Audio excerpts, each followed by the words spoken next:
채널A 검언유착 의혹의 쟁점과 과제를 살펴봅니다. 시민단체들이 오세훈 서울시장을 공직선거법상 허위사실 공표, 용산 참사 희생자와 세입자들 명예훼손 혐의로 공동 고발한 가운데 서울시장 사퇴를 촉구했습니다. 미얀마 군부의 시민학살이 그치지 않는 가운데 한국에 거주하는 미얀마인들도 미얀마 군부 독재 타도위원회를 결성했습니다. 한국양성평등교육진흥원의 양성평등 교육이 오히려 양성평등을 저해한다는 목소리가 나오고 있습니다. 안녕하십니까. 평화나무 뉴스 박지희입니다. 검언유착 의혹이 제기된 지 1년이 지났지만 관련 재판 진행은 여전히 지지부진한 상황입니다. 공판 과정을 취재 중인 한 기자는 단 하나도 밝혀진 것이 없다고 한탄하기까지 했는데요. 채널A 검언유착 의혹의 쟁점과 과제를 살펴보는 토론회가 지난 12일 열렸습니다. 김준수 기자의 보도입니다. 민주언론 시민연합은 지난 12일 채널A 검언유착 사건 1년을 돌아보다는 주제로 긴급 토론회를 개최했습니다. 이날 토론회에선 지난해 3월 31일 채널A 검언유착 의혹을 최초 보도한 장인수 MBC 기자가 취재 과정에서 느낀 소외를 밝히며 검찰개혁과 언론개혁의 필요성을 강조했습니다. 이동재 기자가 한 얘기 중에 협조하지 않으면 더 죽어요 라는 말이 있습니다. 진실이 됐습니다. 1년이 지났는데 진실이 됐습니다. 검찰과 언론의 유착을 보여주는 보도였죠. 대한민국 검찰과 대한민국 언론이 지금 어느 수준까지 추락해 있는가. 기꺼이 자신들의 사적 욕망이나 이익을 위해서 사람 하나 간단히 협박해서 죽일 수 있는. 김태현 아주경제 기자도 채널A 기자 강요미수 사건을 보도하는 언론의 행태에 아쉬움을 나타냈습니다. 검언유착 의혹 사건 보도는 왜 이럴까라는 점을 조금 생각을 해봤습니다. 그러니까 공판이 끝날 때마다 이제 포착이 되는 광경. 그러니까 피고인인 이동재 기자와 그리고 후배 백모 기자 두 사람이 재판이 끝나고 나올 때 그 재판에 들어왔던 기자들과 웃으면서 얘기를 하고 나간다. 정철훈 미디어오늘 기자는 기자의 취재윤리 위반에 무게를 뒀습니다. 채널A 기자 강요미수 사건을 두고 한쪽은 검언유착이라고 이야기하고 한쪽은 권언유착이라고 주장하고 있는데요. 둘 다 아니고 그냥 기자의 취재윤리 위반 사건일 수도 있을 것 같습니다. 그런데 분명한 거는 되게 이상한 사건이었다는 점이고요. 민주언론 시민연합은 당시 채널A 사회부장, 법조팀장, 불기소 처분에 대한 항고 신청서를 지난 14일 제출했습니다. 한편 한동훈 법무연수원 연구위원과 이동재 전 채널A 기자는 이날 토론회에서 나온 이현주 변호사의 수사 하청 발언에 대해 법적 대응을 예고했습니다. 평화나무 뉴스 김준수입니다. 시민단체들이 오세훈 서울시장을 공직선거법상 허위사실 공표, 용산 참사 희생자와 세입자들 명예훼손 혐의로 공동 고발한 가운데 15일에는 안진걸 민생경제연구소 소장이 대표로 고발인 조사를 받았습니다. 시민단체들은 오세훈 서울시장이 끊임없이 거짓말을 하면서 약자들의 명예를 훼손한 행위는 절대 그냥 넘길 수 없다고 목소리를 높였습니다. 권지연 기자입니다. 정말 끝없는 거짓말과 선량한 목격자들을 불법 경작인이니 거짓말쟁이니 생떼를 쓰는 생떼 땅인이라고 몰아간 이런 비열하고 반국민적인 작태는 선거 결과와는 별개로 반드시 심판을 받아야 될 영역입니다. 오세훈 서울시장을 내곡동 땅 특혜 의혹과 용산 참사 관련 공직선거법상 허위사실 공표와 명예훼손 혐의로 고발한 시민단체들이 고발인 조사에 앞서 기자회견을 열고 오세훈 시장의 거짓말 논란을 조목조목 따졌습니다. 이들은 이날 고발인 조사를 받는 사안 외에도 오 시장이 지탄받아야 할 거짓말이 또 있다고 주장했습니다. 그중 하나는 오 시장이 선거를 치르는 과정에서 박영선 후보에게 전광훈 씨 집회에 한 번 참석했다고 주장했으나 실제는 한두 번이 아니었다는 겁니다. 전광훈 목사 집회에 한 번 나가서 연설했습니다. 네. 오세훈 시장님을 모시겠습니다. 최악의 대통령 역사상 최악의 대통령 문재인을 국민의 이름으로 파면한다. 오 시장은 2019년 9월 20일과 10월 3일, 10월 25일에도 전광훈 씨가 판을 깔아놓은 무대에 올랐고 나경원 후보와의 TV토론회에서는 광화문에 한 번도 빠지지 않고 참석했다고 발언했던 겁니다. 상황에 따라 다른 말을 한 것으로 확인되는 대목입니다. 무엇보다 시민단체들은 2005년 내곡동 측량 현장에 오 시장이 참관했다고 증언한 목격자들을 불법 경작인으로 치부하고 해당 증언에 힘을 실은 안고울 식당 대표와 아들을 거짓말쟁이로 모는 행태는 용납할 수 없다고 목소리를 높였습니다. 안 소장은 이날 경작인과 또 안고울 식당 대표와 아들이 보낸 메시지도 대독했습니다. 저희들은 이번 일로 인하여 언론의 중요성과 편향성에 대해 많이 느꼈습니다.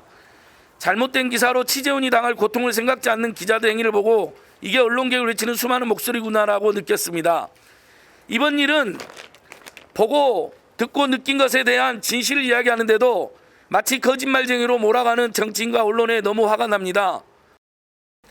우리 경작인들이 거짓말할 이유가 전혀 없고 오로지 사실대로 이야기한 것뿐이다. 안골 식당뿐만 아니라 측량팀장 등 목격자들과 진술이 일치한 뿐만 아니라 실제로 우리가 따로 말을 맞출 사이도 아니고 그럴 이유도 없었다. 오세훈 시장이 그곳에 온 것은 분명한 사실이고 우리는 본대로 사실을 이야기할 뿐이다. KBS 보도에는 2명이 나갔지만 실제로 확인해 보니 목격자가 최소 3인이었고 측량 이후에 오세훈 시장과 장인어른 운전기사 함께 안골 식당으로 모시고 간 건 역시 분명한 사실이다. 경작인과 측량팀장의 증언에 힘을 실은 공익제보 이후 때 아닌 언론의 포화를 맞은 안고울 식당 대표의 아들은 평화나무를 통해서도 언론개혁의 필요성을 절감한다며 고통을 토로하기도 했습니다. 특히 과거 안고울 식당이 손님의 도박 행위를 제지하지 못해 과징금을 부과받은 정보를 기사화한 조선일보와 이 정보를 유출한 것으로 보이는 국민의힘 김형동 의원 또 서초구청도 비판을 피하지 못하는 상황.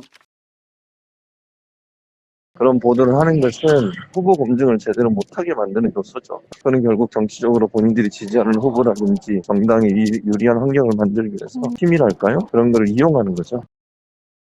시민단체들은 이들을 다음 주 초 개인정보보호법 위반과 명예훼손으로 추가 고발할 뜻을 밝혔습니다. 평화나무 뉴스 권지연입니다.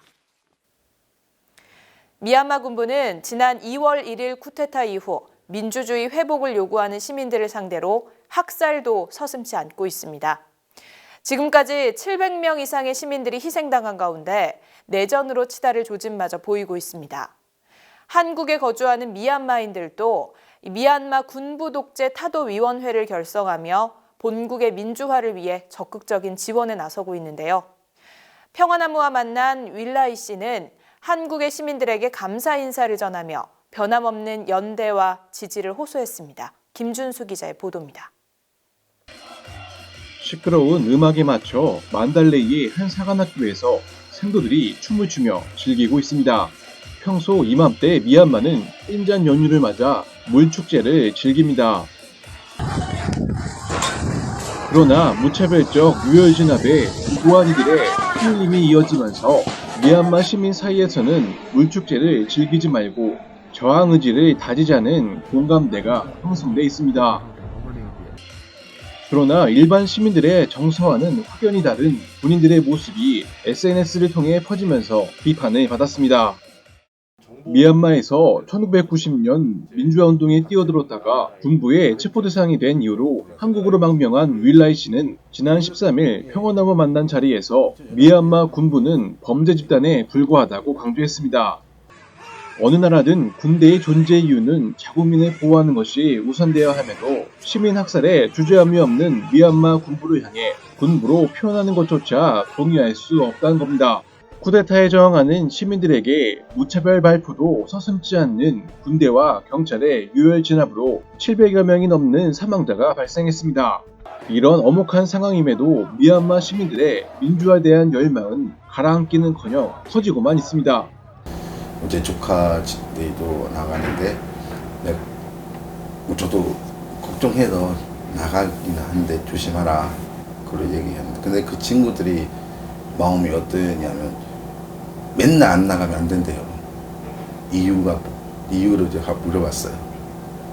우리가 안 나가면 혹시 우리 한 사람씩 그러게 같은 생각이 돼버리면 우리 이 혁명이 지지 않을까 이게 두렵대요. 그래도 이게 총 맞았더라도 내가 이게 바로 오늘 나가는데 오늘 죽었더라도 나가야 된대요. 윌라이 씨는 번번이 미얀마 민주화의 걸림돌로 작용해온 2008년 헌법을 이번 기회에 개정해야 한다고 목소리를 높였습니다. 2008년 군부 정권에 의해 제정된 헌법은 내무, 국방, 국경경비 등 세계 치안 관련 부처의 수장을 군부가 직접 임명할 뿐만 아니라 연방의회와 지자체까지 모든 의회의 의석 25%를 차지할 수 있게 했습니다. 아예 그냥 그대로 통째로 그냥 바꿔야 돼. 군대도 법도. 그러지 않으면 이게 민주주의라는 게 장담할 수가 없어요. 그 사람들이 그냥 말로만 줬던 민주주의가 그 상황밖에 안 돼요. 그래서 아마 미얀마 사람이 다짐이 그런 거예요. 다 이게 무조건 우리 지지해야 돼요. 180%. 안 그러면 계속 이게 역사가 반복될 거지. 미얀마 시민들과 적극적인 연대에 나서고 있는 한국 시민들에게도 감사의 말을 전했습니다. 또 출범을 앞두고 있는 미얀마 시민들이 선택한 새로운 정부에 대한 지지도 당부했습니다. 우리는 집회나 뭐 그런 할 때 있잖아요. 길게 갔다가 분들도 뭐 우물수라 그냥 뭐 파이팅 뭐 그런 것들이는 큰 힘이 돼요. 왜 그런 분들이는 어떻게 보면 그냥 자기 일이 아니라고 그냥 지나가 버리고 되잖아요. 그러지 못하면 그냥 마음속에 그런 지원, 지지 있기 때문에 우리도 그렇게 지지해준다고 그렇게 했기 때문에 미얀마에 있는 사람들도 이게 고맙게 느끼고 있는 거 한국에 대해. 그냥 우리도 이렇게 생각해요. 뭐 미얀마가 안정화되면 뭐 한국이란 미얀마가 현재의 나라 아니면 자매의 나라가 되지 않을까. 평화나무 뉴스 김뉴스입니다. 한국양성평등교육진흥원이 양성평등교육을 목적으로 게재한 영상이 되려 양성평등을 저해한다는 비판을 받고 있습니다. 해당 영상은 남성들에게 잠재적 가해자로 취급받는 것을 불쾌해하지 말고 나쁜 남자가 아니라는 사실을 스스로 증명해야 하며 그것이 시민적 의무라고 가르치고 있는데요. 이에 청와대 국민청원까지 등장했습니다. 신비롬 기자가 보도합니다. 양성평등교육진흥원 나윤경 원장의 양성평등 강의 영상입니다. 나 원장은 해당 영상에서 남자들이 잠재적 가해자로 취급받더라도 억울해해서는 안 된다고 주장합니다. 그러므로 여성들은 남성들을 의심하고 경계할 수밖에 없는 경험들을 갖게 됩니다. 그 의심과 경계가 여성의 생존 확률을 높이니까요. 왜 남자를 잠재적 가해자로 취급하느냐고 화를 내기보다는 스스로가 가해자인 남성들과는 다른 사람임을 정성스레 증명하려는 노력에 대해 생각해보는 것은 어떨까요? 나 원장은 의심받는 것을 불쾌해하기보다 스스로 좋은 남성임을 증명하기 위해 노력하는 것을 시민적 의무라고 주장했습니다. 해당 영상은 얼핏 보면 사회적 약자들에게 신뢰를 높이려는 노력이 중요하다는 것을 주장하는 것처럼 보입니다. 그러나 무조건 여성은 사회적 약자이자 피해자로 남성은 가해자로 못 박는 것은 오히려 양성평등을 저해한다는 지적이 쇄도했습니다. 건강한 인간관계의 방향성을 깨트리고 차별을 부추길 뿐이라는 겁니다. 한 시민은 해당 영상의 논리를 그대로 뒤집으면 여자는 잠재적 꽃뱀이니 꽃뱀이 아님을 증명하는 게 시민적 의무라는 것 아니냐고 꼬집었습니다. 청와대 국민청원 게시판에는 양평원의 설립 취지를 망각한 교육을 중단하고 관련자들을 징계하라는 제목의 청원까지 등장했습니다. 논란이 가속화되자 양평원은 해당 콘텐츠에 대해서는 이후 전문가 자문 등을 통해 내용 전달의 명확성을 기여할 수 있도록 할 예정이라는 설명 자료를 배포했고 해당 영상을 비공개로 전환했습니다. 다양한 눈높이를 좀 맞추지 못했던 부분이 있는 것 같다. 오늘 이제 저희가 또 그 콘텐츠에 대한 전문가 회의를 하거든요. 네, 그래서 거기에서 또 이제 방향들이 나오니까 그 조속한 방향에 맞춘 보완이 이루어질 거예요. 젠더 갈등의 골이 깊어지는 이때 서로를 존중하는 평등의 의미를 고민해 볼 때입니다. 평화나무 뉴스 신비롬입니다. 단신입니다. 경찰이 빛과진리교회 김명진 목사를 업무상 과실치상과 강요 방조, 배임 횡령 혐의로 기소 의견 검찰 송치한 데 이어 사기 혐의로 추가 송치한 것으로 확인됐습니다.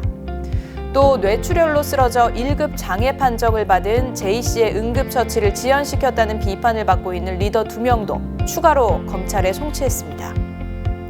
한편 벙커원 교회는 교회 수익의 4.1조를 이웃과 나눈다는 의미로 4월 셋째 주 헌금 전액을 빛과진리교회 리더십 훈련 중 뇌출혈로 1급 장애 판정을 받은 피해자 치료에 전액 지원합니다.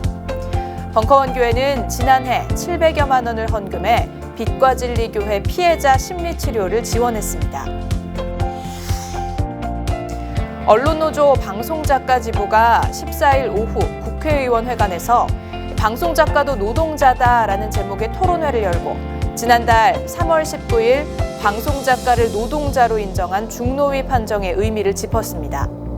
김한별 지부장은 기자의 기사 작성과 PD의 프로그램 편집, 방송작가의 원고 작성은 콘텐츠 제작 측면에서 전혀 다를 바가 없지만 기자와 PD는 정규직, 작가는 프리랜서로 당연히 간주된다며 방송 현장의 불공정을 꼬집었습니다.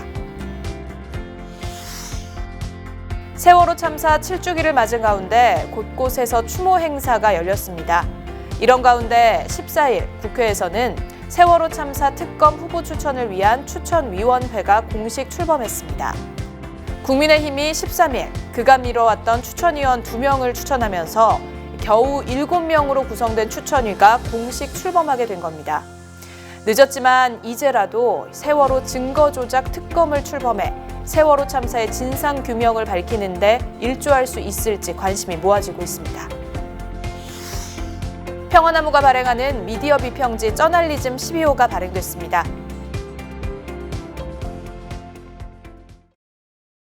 오늘 뉴스는 여기까지입니다. 함께해 주신 여러분 고맙습니다.